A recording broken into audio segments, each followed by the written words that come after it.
Okay, so welcome to this retreat. Is everybody here? Supposed to be here? Everybody present? Yeah? Okay, yeah. I think there might be a few more people coming in here, but maybe we can just start.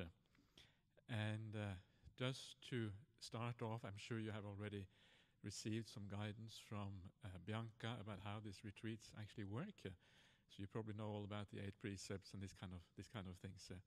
Now, one of the things that you will have seen, no doubt, is the schedule. This is the schedule sheet that I made up yesterday. I just made something up which seemed nice to me. I know that I've heard that some of you are on the meditation retreat for the first time, and because of that, sometimes it's quite handy to have a little bit of structure when you are on a retreat for the first time. So because of that, I know that Bianca has also written out a sheet which has kind of walking meditation, sitting meditation, sort of slotted in between.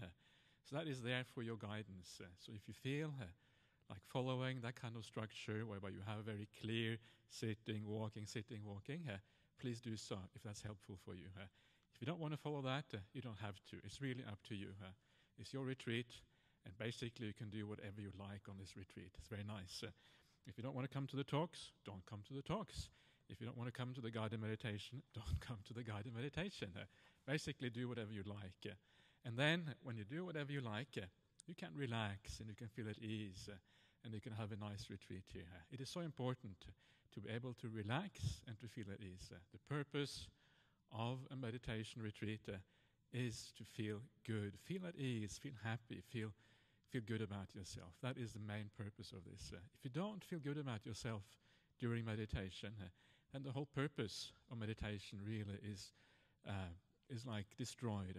There is no purpose anymore, because that is what it's all about. I don't know if there's anything else that needs to be said about the structure. I think, does anybody have any questions about the structure here? Or yes, the back there. Yeah, okay. I'll bring that up as well. So if I forget about it, please remind me afterwards, okay? Yeah, I'll talk about that afterwards. So first of all, just starting out, I'd like to talk just a little bit about the common problems in meditation, the things that you should not be doing, just to have some kind of ground, basic ideas, particularly for those of you who come for the first time, to have some basic ideas about what you shouldn't be doing and how to tell if you're going in the wrong direction. So as I said, the first point is to have basically a good time. If you have a good time, if you're enjoying yourself, the meditation is working, then you have possibility in the future of making progress in meditation. And that is what it's all about, making some sort of progress whereby you feel a sense of peace, of satisfaction, of joy even. So if the meditation doesn't work, if the retreat is not fun and happy, there's no way that you're going to make progress in the future. So it's so important to have that sense of relaxedness and ease on the meditation retreat. Now, one of the big mistakes, and I want to start off with the mistakes, first of all, one of the biggest mistakes that people do on retreat, and I see this again and again around the world, see this wherever you go, is a kind of standard problem that everybody has, and it seems to be very deeply ingrained in the human psyche. And this is the fact that if you have a lot of pain, it's good. If you have a lot of pain and you can endure pain and you can sit and you can have just sort of be there with the pain or whatever over long periods of time, it is sometimes people think it is good. But really, the reality is that for the vast majority of people, pain is going to be a hindrance to your meditation practice. So don't try to be like a hero who sits through lots of pain, because chances are that it's going to detract from meditation practice. What happens when you have pain is that the body becomes important. The body is important because the mind doesn't want the pain, so the mind goes to the body to try to solve the problem of the pain.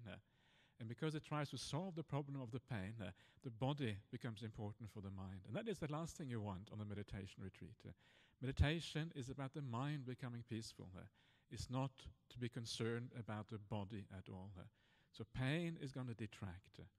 So basically what this means is that if you sit and you find that the pain that you're having, it recurs again and again, and your mind goes back to it, don't move straight away, but when you see that something is becoming a problem, don't be afraid of moving your posture.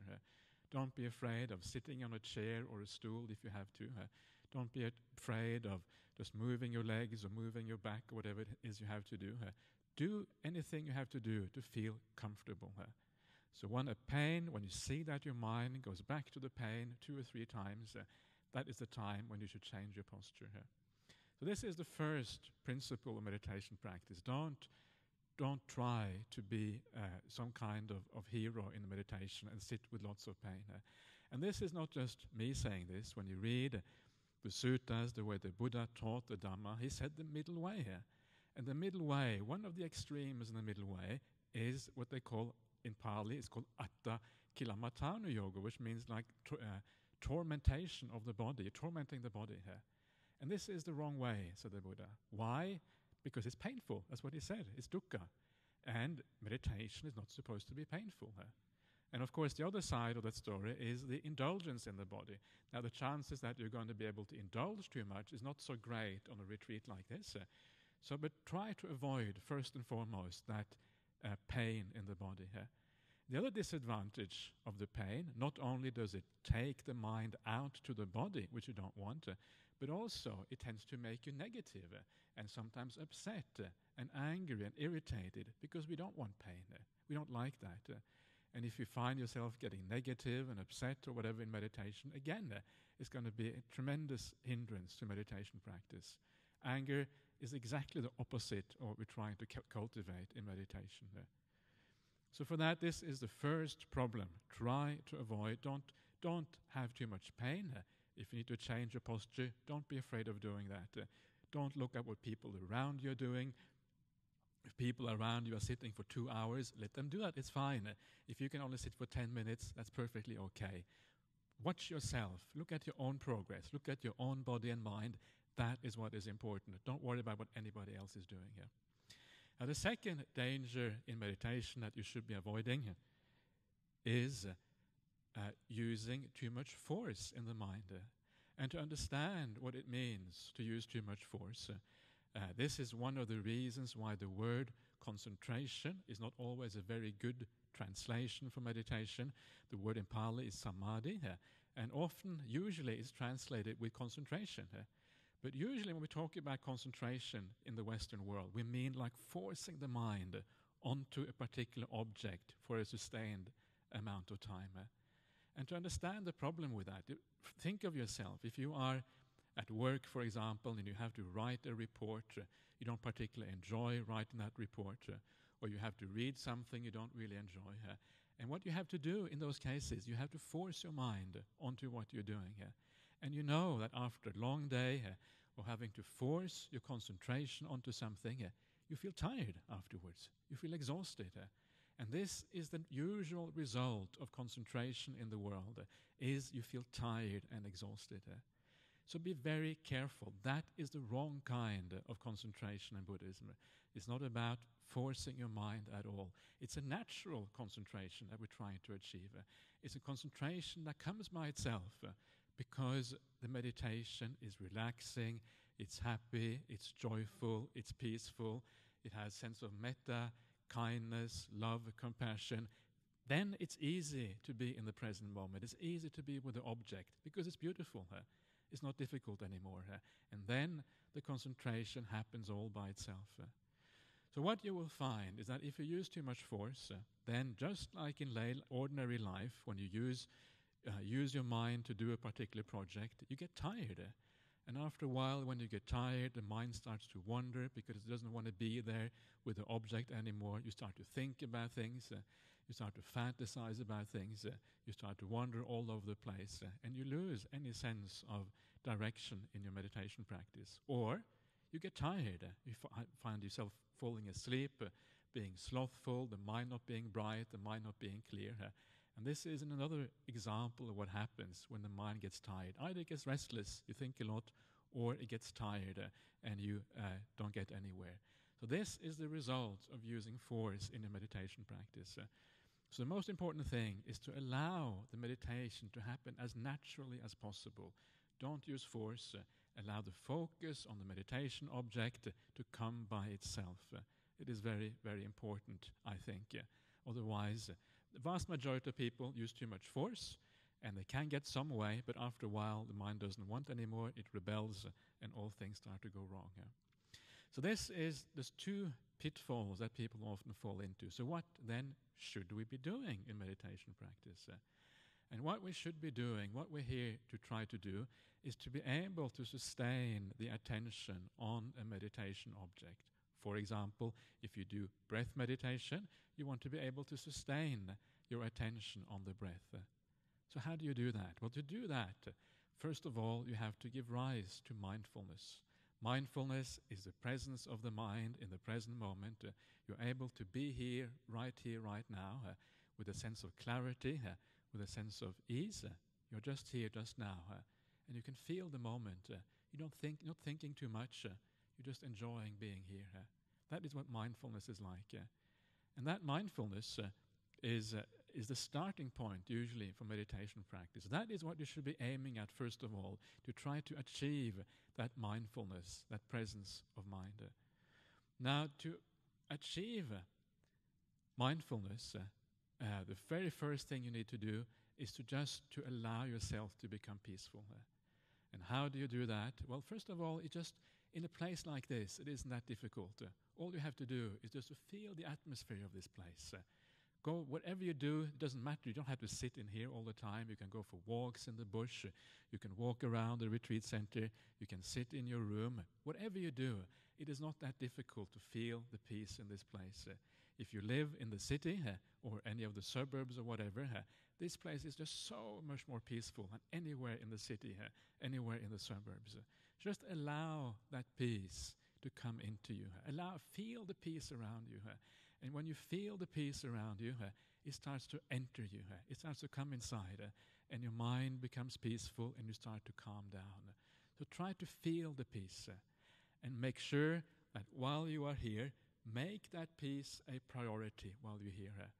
So, in other words, making it priority is to understand the importance of peace in your life. And I'm sure that the vast majority of you who are here today, you understand why peace is important. Otherwise, you wouldn't be here. This is why you're here, because you understand that peace and tranquility, these things matter in life. But remind yourself of that again and again, because even though you're only here for a day and a half, the mind will tend to sort of sometimes drift back to your ordinary life, drift back to this, think about the future, and the reason the mind does that, because it's a habit. We do this all the time. So whenever you do that, remind yourself, you only got a day and a half, maybe a little bit more. So give this priority. Now is your chance to have peace. Don't waste it. This is a precious opportunity.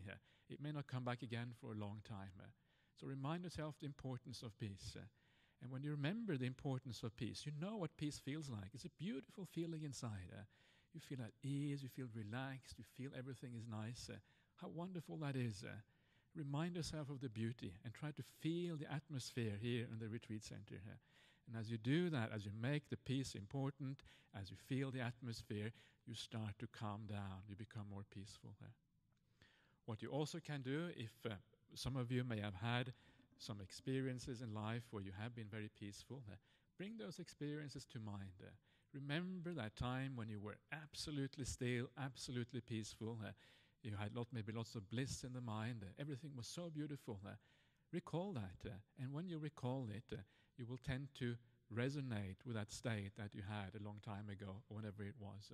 And as you resonate with that, some of the feelings of that state will come back into your mind, and you start to feel peaceful again. So this is the first thing. Try to feel the peace while you're here and understand the beauty of the peace and recollect the beauty of that peace. And then you will incline your mind in that direction. Now the other reason why peace, why mindfulness arises and why it is not there is because of the purity or lack of purity of the mind. If you have a pure mind, you will be mindful. If you lack purity, you will have less mindfulness. The less purity you have, the less mindfulness you will have. So, when you meditate, the most important thing is to check out your mind state. What is it like? If it isn't pure, if you have any kind of irritation, any kind of ill will, any kind of annoyance, or anything like that, you can be absolutely sure that you're not mindful. Because this drags you away from mindfulness. If you have any kind of desire, anything that you would like to do rather than staying here, again, you can be absolutely sure that you're not really mindful because this takes you away from the moment. So look at your mind state.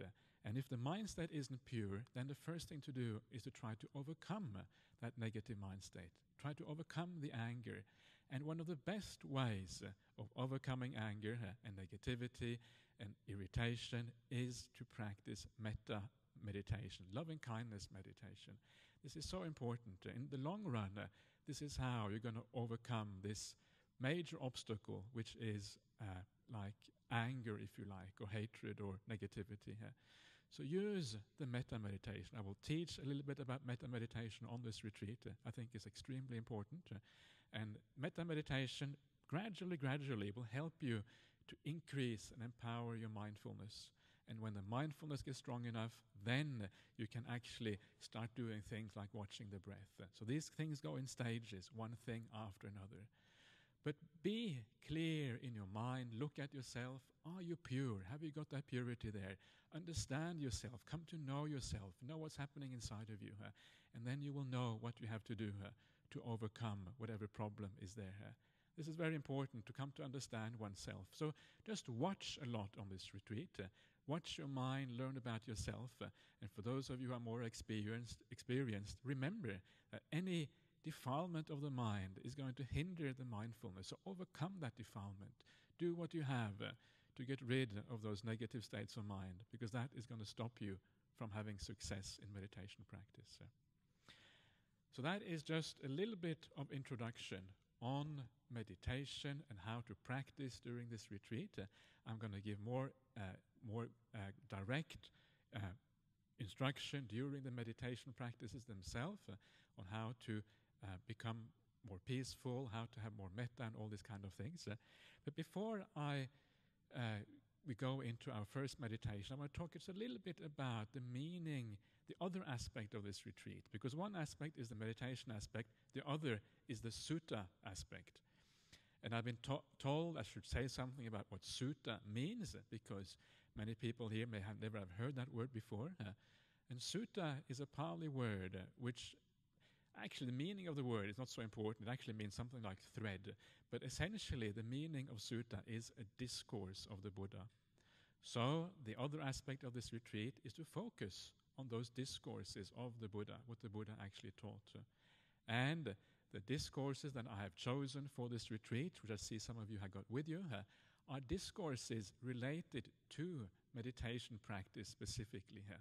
So my idea is, on the one hand, to teach meditation, on the other hand, to show you how the Buddha taught meditation. And this is, in my opinion, extremely important, because one of the big problems in the world is that there are so many people out there, so many teachers of this tradition, of that tradition, of lay people and monastics and all kind of things.